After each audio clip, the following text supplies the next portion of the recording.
Paper leak की सजा 10 साल तक हो जाए, क्या इससे पेपर लीक रुक जाएंगे? नहीं, क्योंकि पेपर लीक की असली कहानी सजा से पहले शुरू हो जाती है।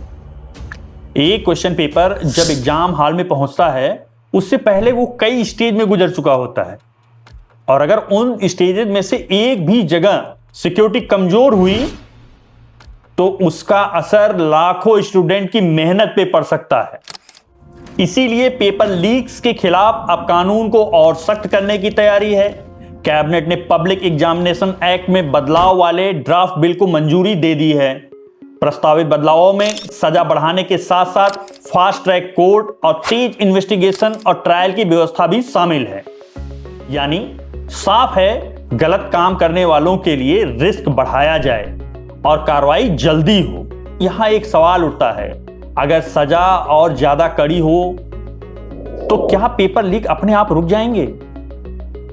शायद नहीं, क्योंकि सजा उस व्यक्ति को रोकने की कोशिश करती है जो लीक करना चाहता है, लेकिन सिक्योरिटी उस रास्ते को बंद करती है जिससे लीक हो सकता है।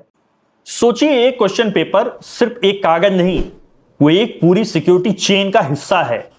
पेपर तैयार होने से लेकर के उसकी प्रिंटिंग तक, प्रिंटिंग से स्टोरेज तक, स्टोरेज से ट्रांसपोर्ट तक, और आखिर में एग्जाम सेंटर तक, हर स्टेज पर एक्सेस कंट्रोल, मॉनिटरिंग और सिक्योरिटी बहुत जरूरी है। अब मान लीजिए इस पूरी चेन में 99 कड़ियां मजबूत हैं, लेकिन एक कड़ी कमजोर है, तो प्रॉब्लम वहीं से शुरू हो सकती है।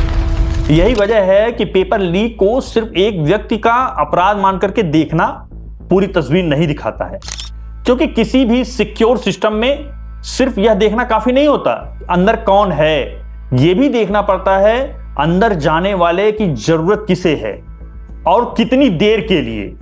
और यहां एक चीज महत्वपूर्ण है, ह्यूमन फैक्टर। किसी भी एग्जाम सिस्टम में टेक्नोलॉजी बहुत मदद करती है, लेकिन टेक्नोलॉजी अकेले सिक्योरिटी की गारंटी नहीं है, क्योंकि आखिर में किसी न किसी स्टेज पे इंसान ही सिस्टम को ऑपरेट करता है। इसीलिए सिक्योरिटी का मतलब कैमरा लगाना नहीं, मतलब है किसे एक्सेस मिला, कब मिला, किसने ऑथराइज किया और उसका रिकॉर्ड कितना मजबूत है। लेकिन इसका मतलब यह भी नहीं कि कड़ी सजा जरूरी नहीं है।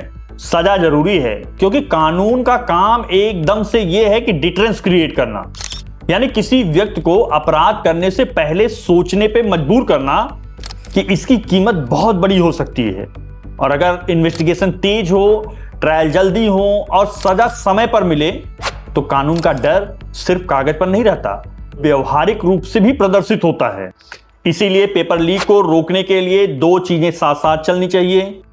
पहली, अगर कोई जानबूझकर के सिस्टम को तोड़ता है तो उसके लिए कड़ी और तेज कार्रवाई। दूसरा, ऐसा सिस्टम जिसमें लीक करने का मौका कम से कम हो। एक अपराध होने के बाद की कार्रवाई करता है, दूसरा अपराध होने की संभावना को पहले से कम करता है।